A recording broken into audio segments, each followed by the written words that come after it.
পরনে একটা শুভ্র রঙের শার্ট, তার উপরে কালো ক্রুপ স্যুট, নিচে কালো ফর্মাল প্যান্ট, গলায় কালো একটা টাই যা ঢুকিয়ে রাখা ক্রুপ স্যুটের ভিতর, হাতে ব্যান্ডেড ওয়াশ। কোটটা এখনও পরা হয়নি, হয়তো যাওয়ার সময় পরে নিবে। ইলাপকে এইভাবে দেখে আয়াত যেন নিজের কয়েকটা হার্টবিট মিস করলো। দিম দিম শব্দ হতে লাগলো বুকের ভিতর। ইলাপকে অত্যাধিক সুদর্শন লাগছে, তার থেকে চোখ ফেরানো দায়ী হয়ে পড়েছে আয়াতের। এই সুন্দর সুদর্শন মানুষটা তার একান্ত নিজের, ভাবতে কেমন লজ্জারা ঘিরে ধরছে আয়াতকে। রক্তিম আভায় ছেয়ে যায় সম্পূর্ণ গাল। আয়াতকে এভাবে তাকিয়ে থাকতে দেখে ইলাপ ট্রেটা টেবিলে রেখে এগিয়ে আসে আয়াতের দিকে। কি দেখছো এমন করে আয়াত জান? আপনাকে দেখছি। দেখা শেষ হলে খেয়ে নাও, তোমার না দেরি হয়ে যাচ্ছে। হুঁশ ফিরে আয়াতের। ইলাফের দিকে কেমন করে তাকিয়েছিল ভাবতেই আরেক দফা লজ্জায় পড়ে যায়। তখনই কিছু একটা মনে করে আয়াত বুকে দুহাত গুজে তাকায় ইলাফের দিকে। ইলাফ, একটা কথা বলুন তো। হুম। ছোট্ট করে বলে ইলাফ। আপনাকে এত সুন্দর হতে কে বলেছে? আয়াতের প্রশ্নে ভুরুজোড়া কুঞ্চিত করে তাকায় ইলাফ। নিশ্চয়ই মেয়েরা আপনাকে চোখ দিয়ে গিলে খায়, ড্যাব ড্যাব করে বেহায়ের মতো আপনার দিকে তাকিয়ে থাকে। ইলাফ আরও কিছুটা এগিয়ে আসতে আসতে বলে ওঠে। আর ইউ জেলাস আয়াত জান? আলবাত জেলাস আমি। কিছুটা জোর গলায় বলে আয়াত। আমার একান্ত নিজের মানুষের দিকে কেউ তাকালে অবশ্যই আমি জেলাস। ইলাপ মনে মনে ভাবে, তুমি এতটা জেলাস আয়াত জান? ভাবো, তোমার দিকে কেউ তাকালে আমার কেমন লাগে। নিশ্চয়ই সাথে সাথে তার চোখ দুটো উপড়ে ফেলতে মন চাই। আপনি এখন থেকে নিয়মিত মাস্ক পরে বের হবেন। আয়াতের কথাই ভাবনা ছুটে যায় ইলাফের। কিছু বললে? হ্যাঁ বলেছি, আপনি আজকের পর থেকে কোথাও বের হওয়ার সময় নিয়মিত মাস্ক পরে বের হবেন। বলে আয়াত দ্রুত একটা মাস্ক বের করে নেয়। আমি কি কোনো ক্রিমিনাল যে নিজেকে লুকিয়ে রাখবো আয়াত জান? অবশ্যই আপনি ক্রিমিনাল, বিশাল বড় পাপ করে ফেলেছেন আপনি। আপনি আমার মন চুরি করে ফেলেছেন, যেটা শাস্তি স্বরূপ আপনাকে নিজেকে লুকিয়ে রাখতে হবে। ইলাফ হাসে আয়াতের কথায়। আয়াতের কাছে গিয়ে ফিস ফিস করে বলে ওঠে। আই লাইক দিস জেলাসি আয়াত জান। কেউ যদি আপনাকে জিজ্ঞেস করে কেন মাস্ক পরেছেন, যদিও কেউ জিজ্ঞেস করবে না, তাও যদি করে বলবেন আপনি একজন পর্দাশীল পুরুষ, পরনারীর কুনজর থেকে নিজেকে রক্ষা করার জন্য বউয়ের পরামর্শে পর্দা করে চলেছেন, ঠিক আছে? ইলাফ আয়াতের কোমর জড়িয়ে ধরে নিজের কাছে টেনে নেয়, নাকে নাক ঘষে বলে ওঠে। ঠিক আছে বউ। হ্যাঁ চলুন খেয়ে নিই। এরপর আয়াত খেয়ে নেয়, সাথে ইলাফকেও খাইয়ে দেয়। খাওয়া শেষ করে দুজনে উঠে পড়ে। আয়াত এগিয়ে গিয়ে ইলাফের গায়ে কোটটা জড়িয়ে দেয়। ইলাফ মুচকি হেসে আয়াতের হাত ধরে বলে। চলুন ম্যাডাম যাওয়া যাক। প্রায় 1 ঘন্টা পর কলেজে এসে পৌঁছায় তারা। ইলাফ আয়াত দুজনের কেউই এখনও গাড়ি থেকে নামেনি। আয়াতকে সে কখন থেকে গাড়িতে বসিয়ে রেখেছে, কিছু বলছেও না সে, শুধু ঘাড় কাত করে তাকিয়ে আছে আয়াতের দিকে। আয়াতের ভীষণ অস্বস্তি হচ্ছে। কিছু বলবেন ইলাফ? ইলাফ চোখ বন্ধ করে একটা গভীর শ্বাস নেয়। এরপর আবার চোখ খুলে আয়াতকে কিছুতেই ছাড়তে মন চাচ্ছে না ইলাফের। কেমন যেন হাঁসফাঁস করছে তার অন্তর। না গেলে হয় না আয়াত জান? করুণ সুরে ইলাফের গালে এক হাত রেখে বলে। এত দূরে এসেছি ইলাফ, মাত্র 3টা ক্লাস, এরপর আবার চলে যাব। ইলাফ আয়াতের হাত ধরে টেনে নিজের কোলের উপর বসায়, ঘাড়ে মুখ গুজে দেয়। কি করছেন কি ইলাফ? ইলাফ দু হাতে শক্ত করে আয়াতের কোমর জড়িয়ে ধরে বলে ওঠে। তোমাকে কেন জানি ছাড়তে মন চাইছে না আয়াত জান। দেরি হয়ে যাচ্ছে তো ইলাফ। ইলাফ তাকায় আয়াতের দিকে, এরপর বলে ওঠে। আমি আসা পর্যন্ত কোথাও যাবে না। আমি এসে তোমাকে নিয়ে যাব, ঠিক আছে? সবার থেকে নির্দিষ্ট দূরত্ব বজায় রাখবে, কারোর সাথে মিশতে যাবে না। ঠিক আছে। ইলাফ একটা নতুন মোবাইল বের করে দেয় আয়াতকে। এই নাও তোমার ফোন। এই ফোন দিয়ে আমাকে ছাড়া আর কাউকে কল দেবে না। আমার নম্বরটা সেভ করাই আছে, তোমার নম্বরটাও দিবে না কাউকে, এমনকি তোমার ফ্রেন্ডদেরকেও না। ঠিক আছে। একটা চুমু খাও আয়াত জান। আয়াত হেসে ইলাফের দুগালে দুটো চুমু খায়। হয়েছে, এবার ছাড়ুন ইলাফ। ইলাফ আয়াতকে ছেড়ে দেয়। আয়াতও গাড়ি থেকে নেমে পড়ে। ক্যান্টিনে বসে আছে আয়াত, সাথে মারিয়া তানহাও রয়েছে। বিয়ে করে ফেললি আর আমাদের একটাবার জানালিও না। জানিস তোর জন্য কত টেনশন হয়েছিল আমার। হঠাৎ কেমন উদাও হয়ে গিয়েছিলি। অভিমান মিশ্রিত কণ্ঠে বলে ওঠে মারিয়া। পাশ থেকে তানহা বলে ওঠে, আমাদের কেন বলবে? আমরা কি ওর কেউ হই নাকি? ও তো আমাদের চেনে না। ও এখন মিসেস শায়ান ইতিজাজ। আমাদের মতো মানুষকে পাত্তা দেওয়ার সময় আছে নাকি তার? তোরা আমাকে ভুল বুঝিস না প্লিজ। আমি জানাতে চেয়েছিলাম, কিন্তু ইলাফ আমাকে জানাতে দেয়নি। হ্যাঁ হ্যাঁ, এখন তো এগুলোই বলবি। প্লিজ জান পাখিরা, তোরা যদি আমাকে ভুল বুঝিস তাহলে আমি কার কাছে যাব বলতো? কাঁদো কাঁদো মুখ করে বলে আয়াত।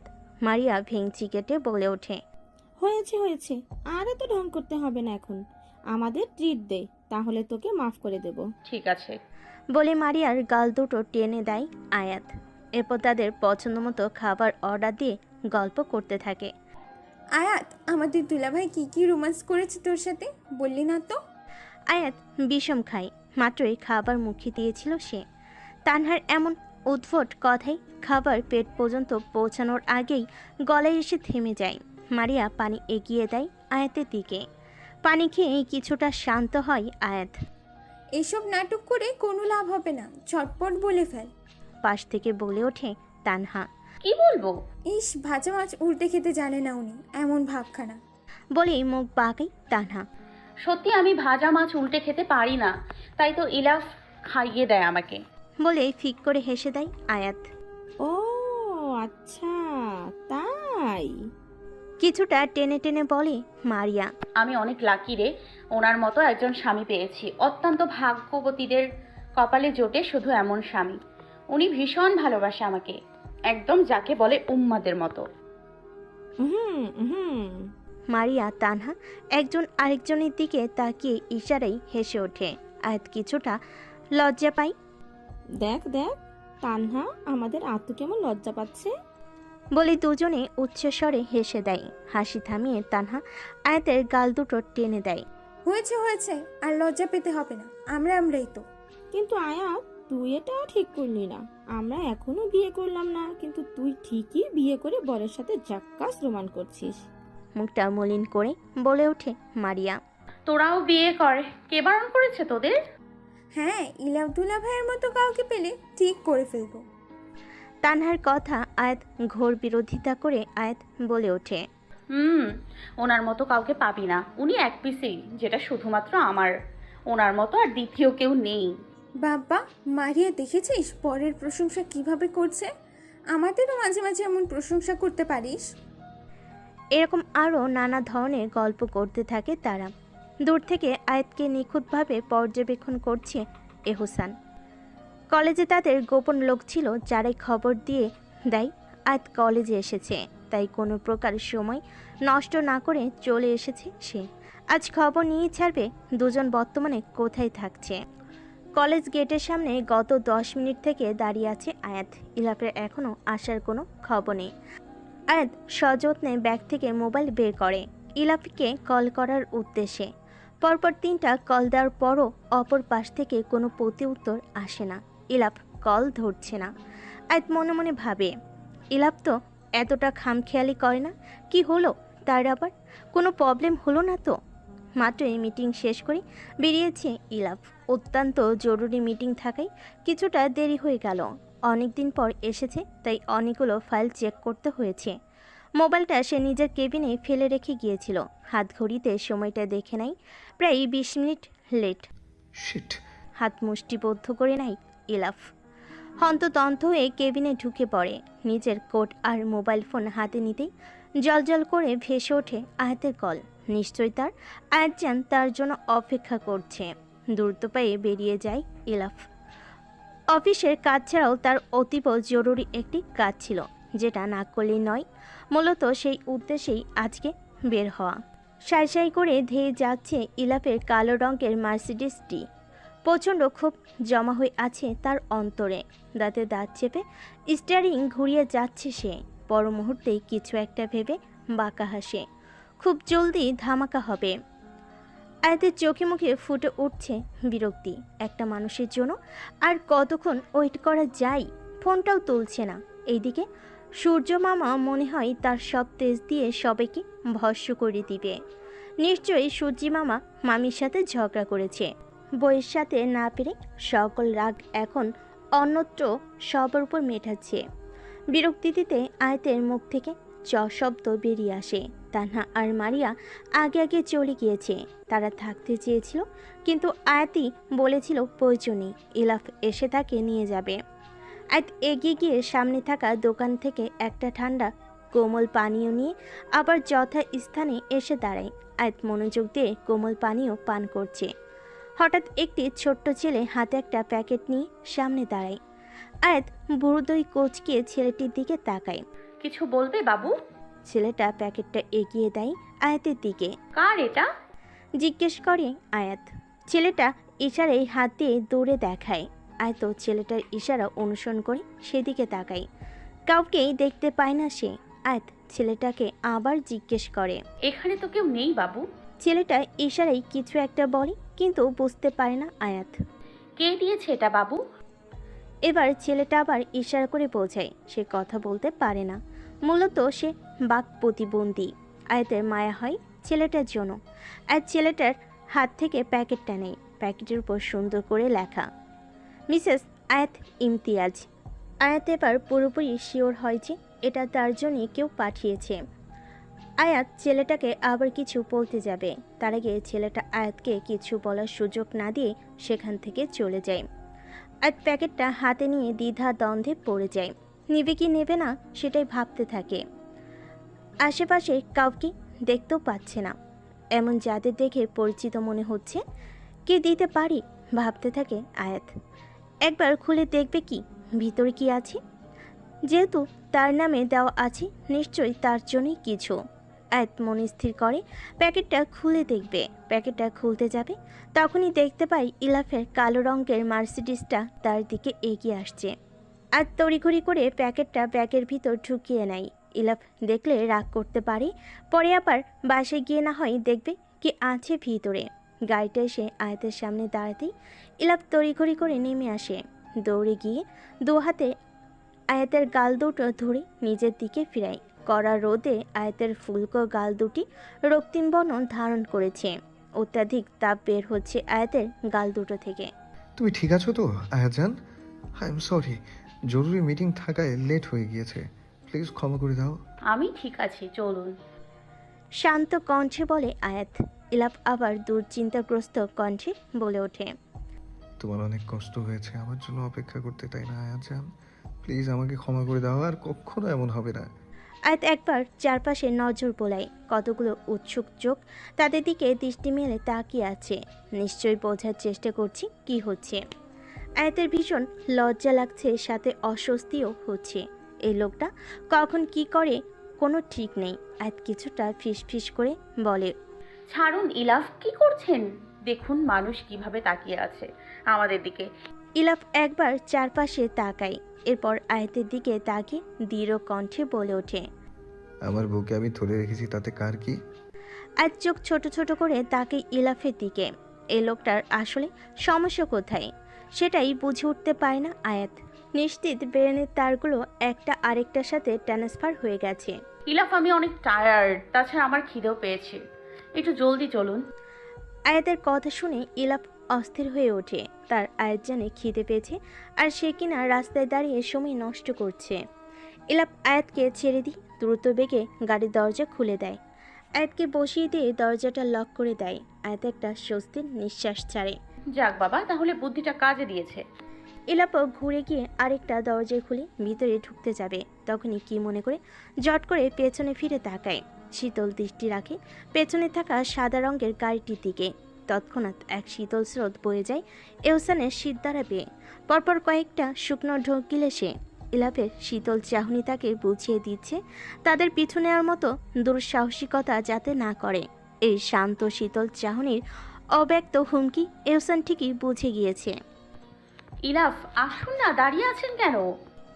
আয়াতের কথাই ইলাফ গাড়ির ভিতরে প্রবেশ করে। সাই সাই করে উড়ে যায় কালো রঙের গাড়িটি। এহসান ঠাই বসে আছে গাড়ির ভিতর। এসি চলছে, তাও তত্তর করে ঘাম ছুটছে তার কপাল বেয়ে। ইলাফকে ফলো করার মতো বোকামো সে জীবনও করবে না। নিজে থেকে মৃত্যুকে ডেকে আনতে ইচ্ছুক নয় সে। লোকালয় ছাড়িয়ে জঙ্গলের দিকে ঢুকছে ইলাফের গাড়িটি।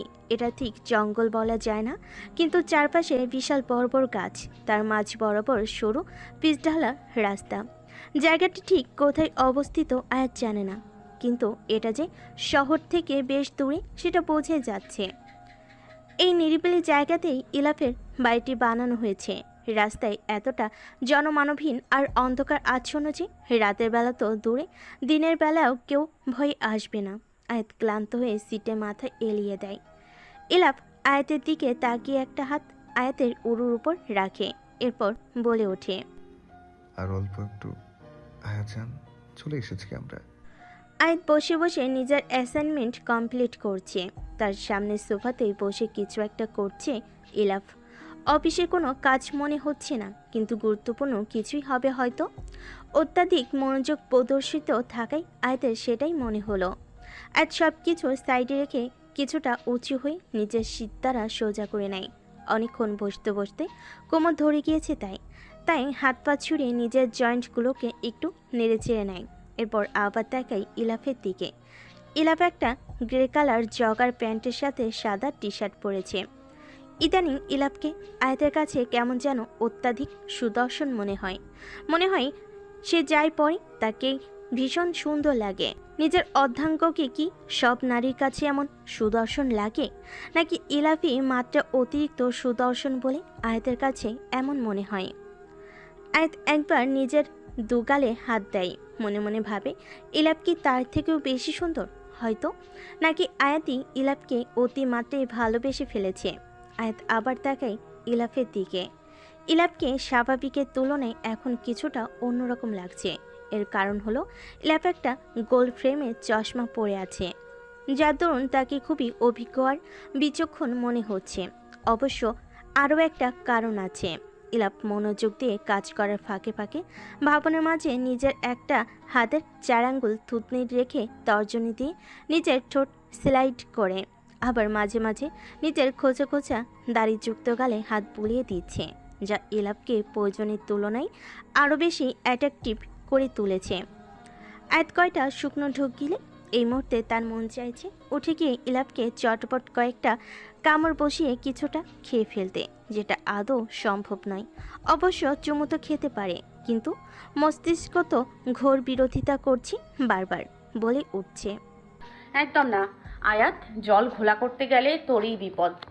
আবার হৃদয় বলছে, তোরই অর্ধাঙ্গ তোর আপন সত্তা, কয়েকটা চুমু খেলে কোনো পাপ হবে না। হৃদয় আর মস্তিষ্কে দ্বিধা দ্বন্দ্বে পড়ে আয়াত ইলাফের দিকে তাকিয়ে ঠাই বসে আছে। এইভাবে তাকালে আমি ডিস্ট্র্যাক্ট হয়ে যাই আয়াজান। চুমু খেতে ইচ্ছে হলে খেতে পারো, আমি মাইন্ড করবো না।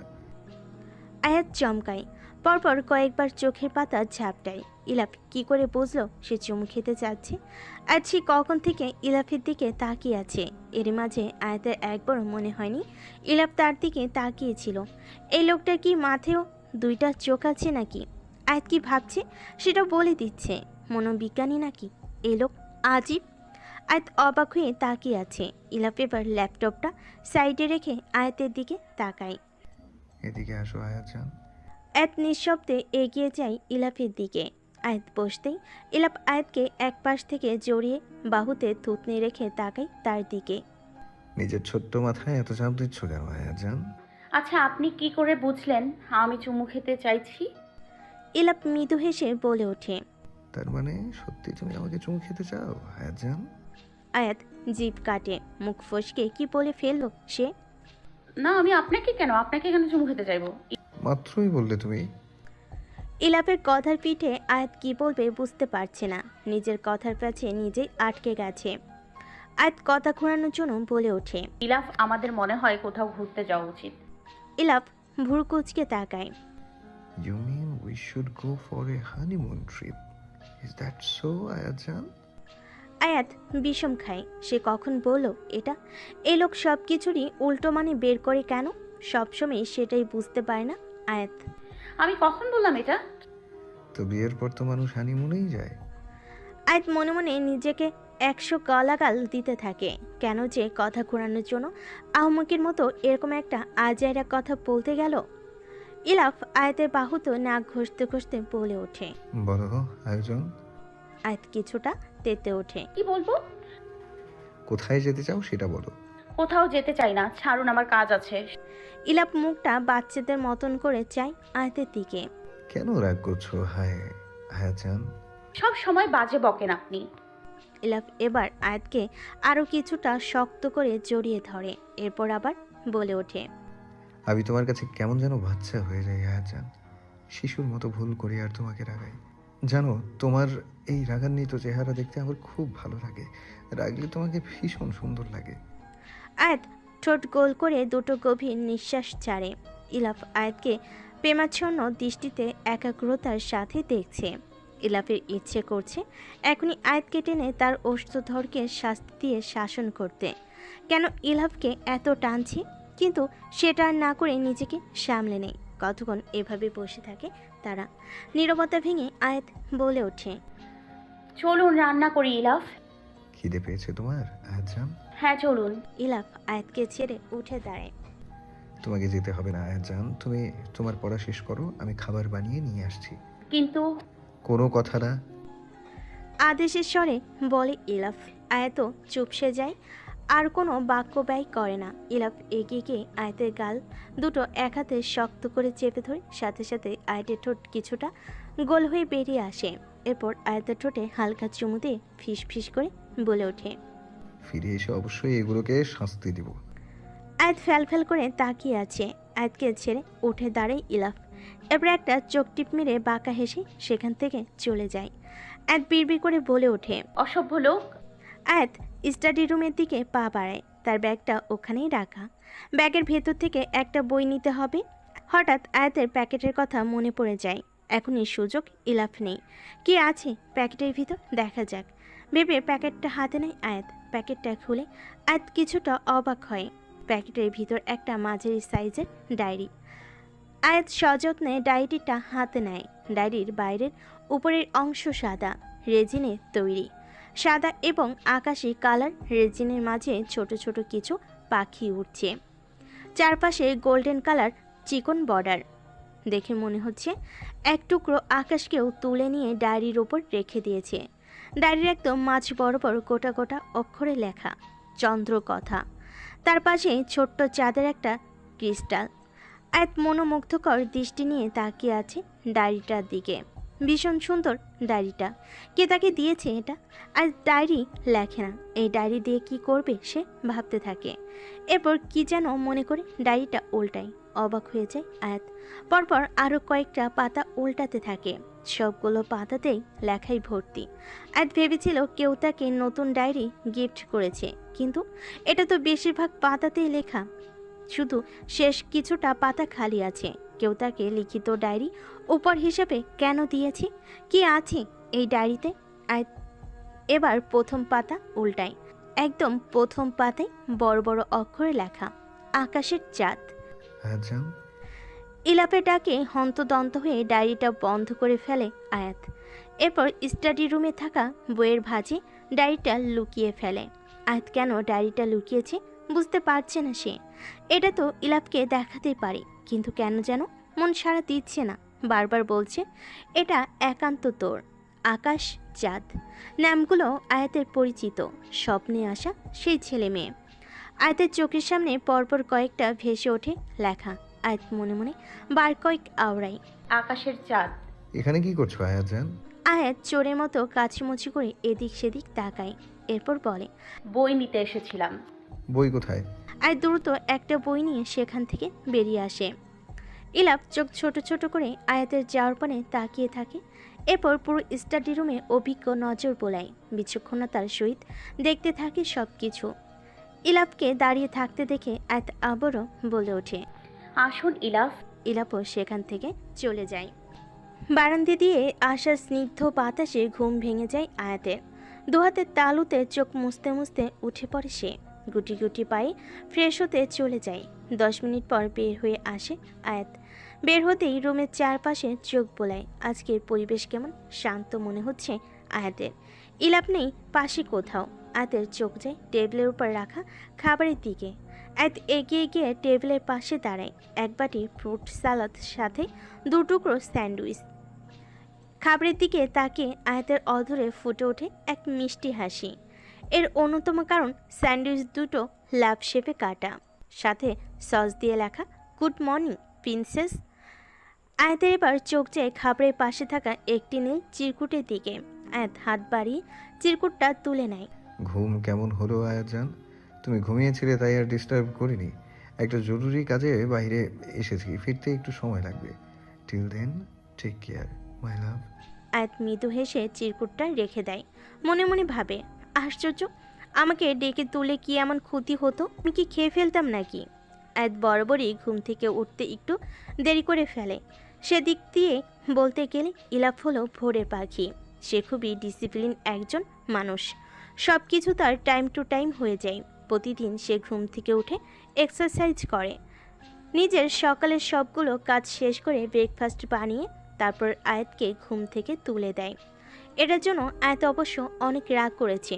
সে হচ্ছে বউ, একজন আদর্শ বউ হিসাবে এই কাজ তার করা উচিত। কিন্তু এখানে উল্টো হয়েই ইলাফি আদর্শ স্বামী হয়ে গেছে। আয়াতের মাঝে মাঝে মনে হয় সে কোনো প্রিন্সেস, তাকে সেরকমই প্রিন্সেস ট্রিটমেন্ট দেয় ইলাফ। তার যত্নে কোনো কমতি রাখে না। তাকে স্পেশাল ফিল করানোর জন্য একটা সুযোগও ইলাফ হাতছাড়া করে না। আয়াত ইলাফকে অনেকবার বলেছে তারও ইচ্ছে ইলাফের সেবা যত্ন করার, অন্য বইদের মতো স্বামীর জন্য রান্না করা, সংসার সামলানো, এসব তারও মন চাই। কিন্তু প্রতি উত্তরে ইলাফ সবসময় বলে, তোমাকে আবার সেবা করার জন্য বিয়ে করিনি আয়াজান। তোমার শুধু একটাই কাজ, আমাকে একটু ভালোবাসা, আর সব কিছু সামলানোর দায়িত্ব আমার। আয়াত মাঝে মাঝে ভাবি সে কি আসলেই এতটা লাকি, নাকি কোনো বড় স্বপ্ন দেখছে। ঘুম ভাঙতে আবার সব শেষ হয়ে যাবে না তো? নিশ্চয়ই সে জীবনে কোনো বড় পুণ্য করেছে, যার ফলস্বরূপ ইলাফকে পেয়েছে। আয়াত ইলাফকে ভীষণ ভালোবাসে। আয়াতের শুধু একটাই চিন্তা, ইলাফ যাতে কখনো এমন কিছু না করে বসে যেটার জন্য আয়াত ইলাফকে ভালোবাসার বদলে ঘৃণা করবে। এমন দিন কখনো যেন তাদের না আসে। আয়াত একদিন ইলাফকে প্রশ্ন করেছিল, আপনি আমাকে কতটা ভালোবাসেন ইলাফ? ইলাফ সেদিন কোনো উত্তর দেয়নি, শুধু এতটুকুই বলেছিল, একদিন এটার উত্তর তোমাকে খুব যত্ন সহকারে দিব আয়াজান। আয়াত আর সেদিন কিছু জিজ্ঞেস করেনি। এমনিতেই সে জানে ইলাফ তাকে কি পরিমাণ ভালোবাসে। নতুন করে সেটার প্রমাণ করার কোনো মানেই হয় না। আয়াত মনোযোগ দিয়ে খাবার শেষ করে নেয়। এরপর মোবাইলটা হাতে নেয় ইলাফকে কল করার উদ্দেশ্যে। কল করতে গিয়েও থেমে যায়। যদি কোনো গুরুত্বপূর্ণ মিটিংয়ে থাকে তার থেকে ভালো একটা মেসেজ দেওয়া যাক। আয়াত এটা ভেবে টাইপ করে ইলাফের নাম্বারে, জলদি আসবেন ইলাফ, আপনাকে অনেক মিস করছি। একা একা আপনাকে ছাড়া ভালো লাগছে না। সেন্ড অপশনে ক্লিক করে ইলাফের নাম্বারে মেসেজটি পাঠিয়ে দেয় আয়াত। সন্তপূর্ণে বুকের ভিতর জড়িয়ে ধরে মোবাইলটি। বিয়ের পর ইলাফকে ছাড়া কখনো একা একা থাকেনি আয়াত। বাড়িতে আর কেউ নেই, তাই ইলাফকে মিস করাটা অত্যন্ত স্বাভাবিক। আয়াত এখন কি করবে সেটাই ভাবতে থাকে। করার মতো তেমন কিছু নেই, তাই আয়াত সিদ্ধান্ত নেয় ঘুরে ঘুরে বাড়িটা দেখবে ভালো করে। নিচতলাটা সম্পূর্ণ দেখা হলো, উপরতলাটা এখনও দেখা হয়নি তার। আয়াত সেই উদ্দেশ্যে রুম থেকে বের হয়ে যায়। সিঁড়ি বেয়ে উপরে উঠতেই মাঝ বরাবর একটা লিভিং রুম। সেখানে গুটি কয়েক সোফা রাখা, সাথে একটা বড় সেলফ যেখানে হরেক রকম দামি দামি শোপিস রাখা। লিভিং রুমে দুপাশে দুটি করিডর। একটা করিডরে তাদের মাস্টার বেডরুম, বেডরুমের পাশে ছোট্ট একটা রুফটপ। আয়াত বেডরুম থেকে বেরিয়ে এর উল্টো পাশে করিডরে পা বাড়ায়, যেখানে মাঝ বরাবর একটা রুম যেটা গেস্ট রুম, আর তার পাশে দুটো রুম। ডান পাশের রুম আয়াত খুলতে পারেনি, সেটা অত্যন্ত আধুনিক লক সিস্টেম করা, যেখানে এক পাশে ফিঙ্গারপ্রিন্ট স্ক্যানার, অন্য পাশে পিনকোড প্যালেট। আয়াত যেহেতু পিনকোড কিংবা ফিঙ্গারপ্রিন্ট কোনোটাই ম্যাচ করতে পারবে না, তাই আর দরজা খোলার ব্যর্থ চেষ্টা করে না। এই রুমে নিশ্চয়ই ইলাপে অত্যাধিক জরুরি কোনো জিনিস বা অফিসের প্রয়োজনীয় সব ডকুমেন্ট থাকতে পারে, তাই হয়তো এত সিকিউরিটি। আয়াত অপর পাশে রুমে দরজা ঠেলে ভিতরে ঢুকে পড়ে। ধুলোবালি জর্জরিত একটা রুম, চারপাশে সব অন্ধকার। আয়াত হাতড়ে দরজার পাশে সুইচ বোর্ড খুঁজে বের করে রুমের লাইটটা অন করে। প্রতিটা জিনিস সাদা পর্দা দ্বারা আবৃত, সব কিছুতেই মোটামুটি ধুলোবালি জমে আসছে। নিশ্চয়ই অনেকদিন কেউ এ রুমে প্রবেশ করেনি, তাই তেমন একটা পরিষ্কার করা হয়নি। এটাকে স্টোররুম বলা হয়। আয়াত ঘুরে ঘুরে রুমটা দেখে।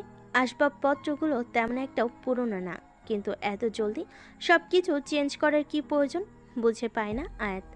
হাঁটতে হাঁটতে হঠাৎ হোঁচট খায় একটা বড় সাইজের কালো ব্যাগের সাথে। উল্টো পড়ে যায় সে। কোনো রকমে নিজেকে সামলে নিয়ে তাকিয়ে সামনে থাকা ব্যাগটির দিকে। একটি চকচকে কালো ব্যাগ, যেটা মোটেও পুরনো না, এমনকি ব্যাগের উপর কোনো ধুলোবালিও নেই। মনে হচ্ছে ব্যাগটি ইতিমধ্যে ব্যবহৃত হয়েছে। আয়াতের কৌতূহল জন্মায় ব্যাগের ভিতর কি আছে সেটা দেখার জন্য। আয়াত হাঁটু মুড়ে বসে পরে ব্যাগটার সামনে ধাতু খচিত চেনটা ধরে ব্যাগটির মুখ খোলে। একে একে ব্যাগের ভিতর থাকা জিনিসগুলো বের করতে থাকে। ব্যাগের জিনিসগুলো দেখে আয়াতের চোখ কপালে ওঠার উপক্রম। নিজের দুহাত মুখ চেপে ধরে সে। চোখ থেকে বেয়ে পড়ে কয়েক ফোঁটা নোনা জল। এটা কিছুতেই হতে পারে না, সম্ভব না, এটা কোনোভাবেই না।